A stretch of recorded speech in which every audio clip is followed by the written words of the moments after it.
Korea tourism organization recently hit me up asking me to review Minari, Parasite, and Train to Busan as a means of highlighting Korean and Korean American cinema. Seeing as though your boy loves all three of these movies, obviously, I agreed. The films coming out of South Korea these days are some of the best films, period. Not only do you have Parasite and Train to Busan, but there's also Burning, The Handmaiden, A Taxi Driver, and so many more. There's something about South Korean cinema that just feels so smooth and so strong. No matter what genre the film is trying to pull off, it's doing it better than anyone else out there. Sometimes the film will make up its own genre entirely, and then you're like, what's going on? These are all very popular movies. I don't see this video as something that will necessarily introduce many of you to them, although I will say if you haven't seen them, go watch them all immediately. But I do see this video as a great way of examining how significant and influential Korean cinema has been in the last decade. So without any further ado, let's get into them. Famously based off the Ozzy Osbourne song, Train to Busan is impressive simply based off the fact that it managed to be an exciting zombie movie in 2016. I don't think the zombie movie is dead by any means,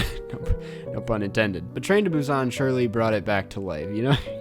Alright. This film tells the story of a father and daughter taking a train to Busan, but while on the train, a mysterious zombie outbreak happens and they kind of have to do their best to survive. This is where this film stands alone in the zombie subgenre. It just has so much heart to it. I fully believe this father-daughter relationship. I'm surprised they're not father-daughter in real life. But at the same time, it still functions as a really strong and suspenseful horror flick. It doesn't reinvent the genre, it just finds all the hidden potential that's been overlooked for so many years, especially in the drama department. Ma Dong-suk obliterates his performance, creating this super badass character while still giving us someone to genuinely care and root for. Kim Soo-an is equally as strong. I can't believe someone that young can give a performance better than most adults in the industry. It's just a consistently engaging and off-the-walls film. I feel like it's controversial to say this, but the pacing worked really well for me. The middle obviously slows things down a bit more compared to the first and third act, but it's completely necessary as it gives the viewer a chance to sink into this exhausting environment. It isn't all quick, fast-paced action. For these relationships to work, you need to sit there with them, and that's what this film figured out. The setups are absolutely insane, even if the VFX don't fully deliver all the time. For example, the scene where they're getting back on the train and all the zombies come crashing out of the top of that window, it's just such a weird and genius idea. So many zombie flicks feel like slow burns because they typically take place in a place of hiding, waiting and plotting for the inevitable feasting. But Train to Busan is, well,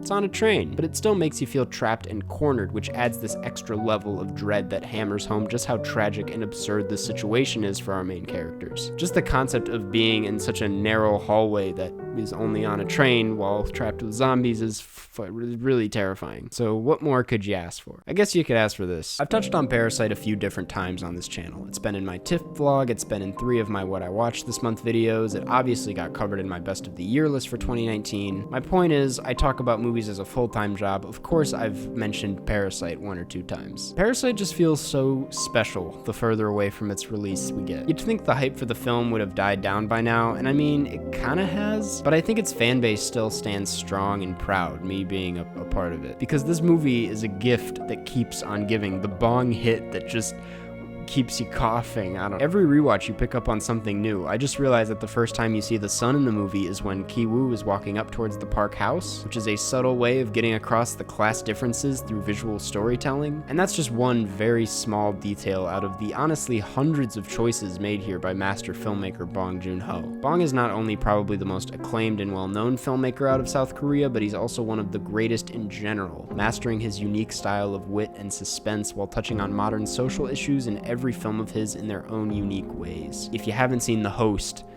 now that's a movie. Parasite is the creme de la creme of his work though. It's the richest in style, most consistent in storytelling, and the wittiest in his writing. It's the only film I've ever seen where I don't see a single person out there not enjoying it, or at least not seeing the appeal in it. If someone doesn't like it, they haven't seen the movie. I'm pretty sure he masters every genre in the film. The comedic moments are hilarious and extremely well paced. I don't know if you technically count that montage as a comedic scene, but I laugh every time I watch it. Maybe it's because I'm just so amazed by the end of it. Maybe it's because Song Kang-ho's delivery is just too perfect. I just know it's an amazing scene. The horror elements are all genuinely terrifying. That one shot is so subtly eerie in all the right ways, which allows for the suspense and action in the film to work extremely well. You never know where the film film is going to take you, but whenever it does take that next unexpected turn, it just makes total sense. And the dramatic elements obviously work amazingly. The performances and the characters at play have such a great chemistry and feel so believable that anytime anything happens, good or bad, you feel it so vividly. And did I mention, it's technically a musical? When you throw all of these carefully crafted and deceptively simple elements together, you get a story that leaves no room to zone out. You feel every single beat Bong throws at you, which I think is essential to introducing a viewer to a side of life they may be unfamiliar with. It's just simply a sick-ass movie. The music feels like a classic already, the editing is snappy and full of personality without getting in the way, the cinematography has the smoothness of a Fincher film and framing that beautifully captures these carefully put together sets made specifically for the movie. I feel like the more you talk about Parasite, the more good you find in it. Everything links together and works because of something else that works. It fills in every gap it can with some sort of genius creative idea. It's only something a master of their craft could make. So yeah, if you haven't watched Parasite, why are you watching this? I want to acknowledge right off the bat that Minari, unlike these other two films, is an American film directed by an American director and based in America. It's a Korean-American film, essentially. It's only grouped in here with these others because it's undeniable that Korean culture plays a huge role in the film, as it's not only about a Korean immigrant family, but it's also told almost entirely in Korean. With Parasite and Train to Busan, you end up feeling pretty on edge the entire time, but Minari is a lot calmer. Tender is the best way to describe the tone. The film is full of warmth, green grass, and sunlight, which all serves as somewhat of a filter above the emptiness this family experiences as they try to adapt to this new culture. And that's not to say that the filter is just a filter. It acts as a romanticized lens for both childhood memory, the American dream, and a sense of togetherness.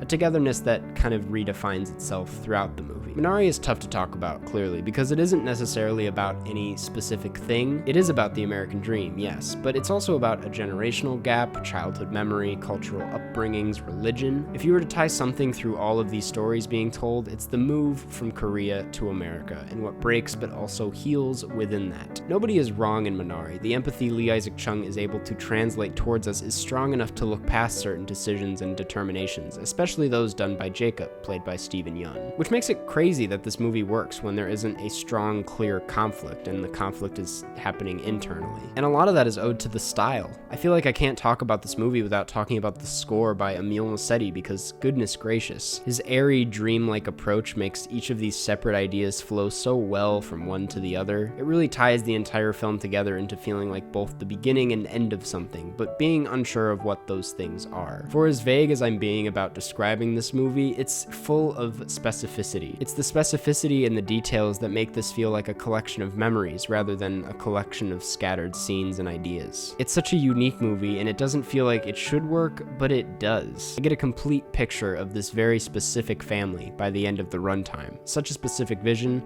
that just writing about it right now makes me want to watch it again. So yeah, these three films are all fantastic for completely different reasons, but each highlight how important Korean cinema and culture has been to the art form as a whole. They've introduced new, fresh forms of storytelling for stories that otherwise felt kind of played out. While unique in their own ways, they each share themes of class differences through fierce, unpredictable filmmaking, birthing a style acclaimed across the globe that, in many ways, makes the future of film exciting again. So with all that being said, this week's video has been sponsored by Korea Tourism Organization. Korea Tourism Organization, as well as Korea Agro Trade Center LA, have teamed up for a night of entertainment to celebrate Asian and Asian American film through a drive-in movie event. The event will be held May 22nd at the Paramount Drive-In in Paramount, California, and they have a lot in store. For one, it's going to feature a screening of Minari, that movie that I just talked about that should have won a lot more Oscars than it did. There's going to be a fun car photo booth thing. There's going to be a orchestral performance by a Walt Disney Hall Experienced Orchestra. It sounds like an amazing night. But the best part about it all is that there is going to be a giveaway, where attendees will also receive a K-Film box full of prizes related to Korean culture. They sent me the box, and there's a lot of stuff in there. You got dream cakes, you got these Pepero things, honey butter chips, rice punch, Seoul tteokbokki, fofo noodle, drinkable konjac jelly, kimchi seasoning, kimchi in a can, the Michelin guide, a dessert cookbook, must-eats in Korea, coloring book, tattoos. I'm not even done. They got a tourist map, a traveling guidebook. My three favorite things is they got these dietary supplements. They're Kori Select Immune Korean Red Ginseng Extract, full of antioxidants that help support support your immune system and boost energy levels. They have this Explore Korea book, which is a guide for a bunch of locations in Korea where a lot of Korean films have been shot. And then they got the Parasite Blu-ray, which for obvious reasons is just the cherry on top. As you can tell, this box has a lot of stuff in it, and it's worth over $150. Coolest part is that one lucky winner is going to receive 2 plane tickets to Korea, the country, in addition to a drive-in ticket and a K-film box like the one I just showed. To attend this night of entertainment and also apply for this amazing giveaway, you can go to @visitkorea.us on Instagram for more details on how to enter for the chance to attend and maybe win a box. Thanks to Korea Tourism Organization for sponsoring this video. Thank you for watching this video, and I'll see you guys in the next one.